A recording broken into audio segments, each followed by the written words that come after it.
Phil and Lane are back on track. May Valentine's event sa office, kaya inuna muna namin ang pag-asikaso sa kids. Sobrang kulit na nga ng bunso namin. Gustong gusto na niyang hayaan siya pero mahirap kasi kalsada. Kapag gantong magto 2 years old talaga, di mawala ang kulit. Lagot ka kay Daddy. Daddy, pagalitan mo ka, Dad. Daddy, oo. Why? Where's your boo-boo? Can I kiss your boo-boo?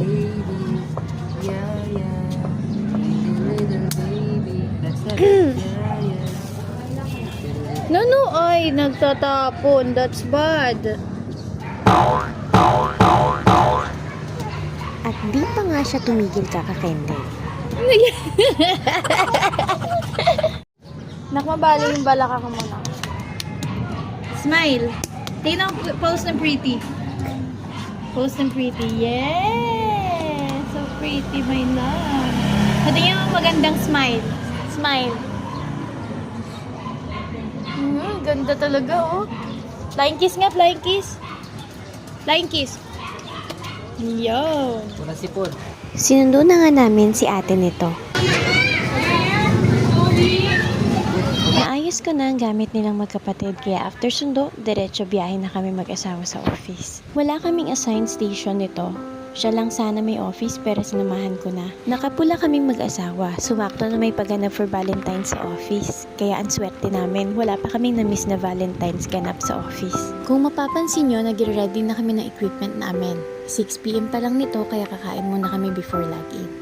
Nagsama na lang kami sa station na sigurado kaming walang uupo. Dati hirap ako mag-office dahil nga sa lungs ko. Mabilis ako mapagod sa pagko-commute. Buti na lang nagdesisyon kaming magkamotor at di na kami nakakamiss ng office day na once a week at mayroon na rin kaming pang long ride sa iba't ibang parte ng Pilipinas. Habang binabasa ko yung emails, may podcast rin pala kaming mapapakinggan. And by 2 AM, may mga hinandang booth ang HR team. Sobrang na-appreciate namin ang efforts nila monthly. Bumaba muna kami para huminga at kumain dahil magiging busy na kami pareho pag nagsimula na kami magtrabaho.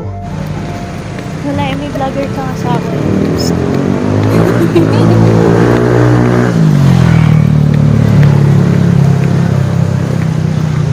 Ako pa naman yung klase ng katrabaho na nawawala sa utak ang pahinga. Workaholic kung tawagin. Diyos ko, napaka-plastic. Nakikipag-chismisan lang naman.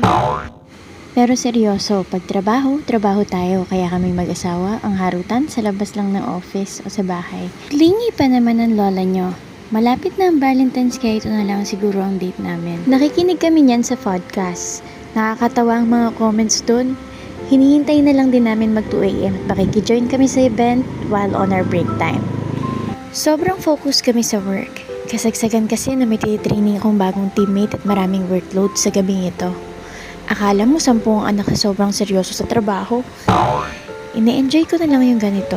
Sa normal office day, sa kanya-kanyang station nakaupo.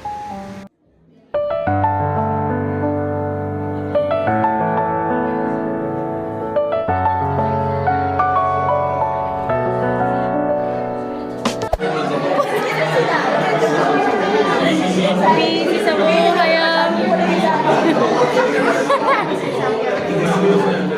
May event tapos may meeting. Aray ko!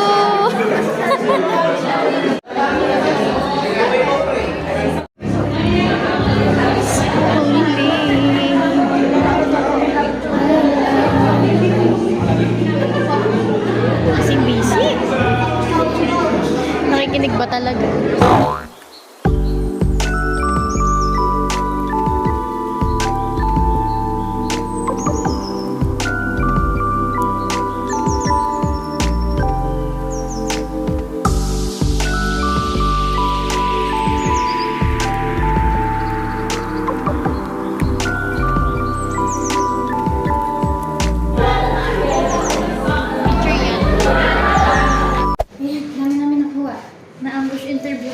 Hindi ko na alam isasagot.